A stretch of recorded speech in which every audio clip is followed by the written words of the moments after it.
You ever notice how every Sunday night you become a productivity god? You plan your week, color code your calendar, swear this time you're going to change. And for a day or two, it works. Then, Wednesday hits. You're tired. Your 5 a.m. workout becomes maybe tomorrow. You're eating cereal for dinner, and you're binging shows you've already seen. You think you're weak, but you're not. You're not broken. You're not lazy.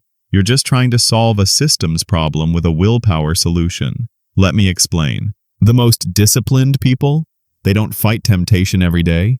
They just don't keep junk food in the house. They don't have superhuman willpower. They've just removed friction. They make good decisions automatic and bad decisions inconvenient. That's the secret. Your brain? It's not wired for discipline. Your prefrontal cortex, the part that controls focus and decision-making.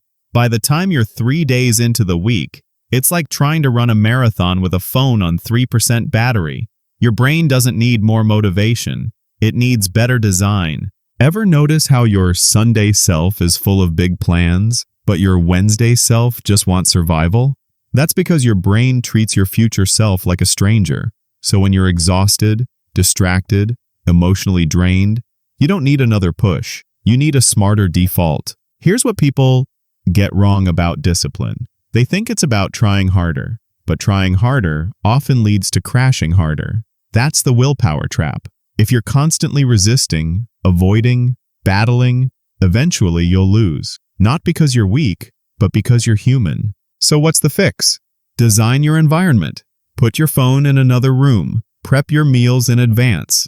Sleep in your gym clothes. Put your book on your pillow. Hide the junk food. Make good behavior the default, not the exception. Also, stop saying, "I'll do it when I feel motivated," because motivation is a liar. It shows up when it wants and disappears when you need it most. Disciplined people, they don't wait for motivation. They build systems that make action automatic. Here's the truth no one tells you. You don't rise to the level of your goals. You fall to the level of your systems. And systems aren't sexy. They're not dramatic, but they work. So ask yourself, what if you're not undisciplined, just under-designed? What if your problem isn't laziness, but environmental friction? Because once you align your identity, space, and systems, discipline becomes effortless. You don't need to be perfect. You just need to be intentional. So start today. Make one change in your environment, just one, and watch how it rewires your behavior. If this hit you, comment, "I'm building systems." Like the video if you're done relying on willpower, and subscribe to Simplify Actually, where we stop trying harder and start designing smarter.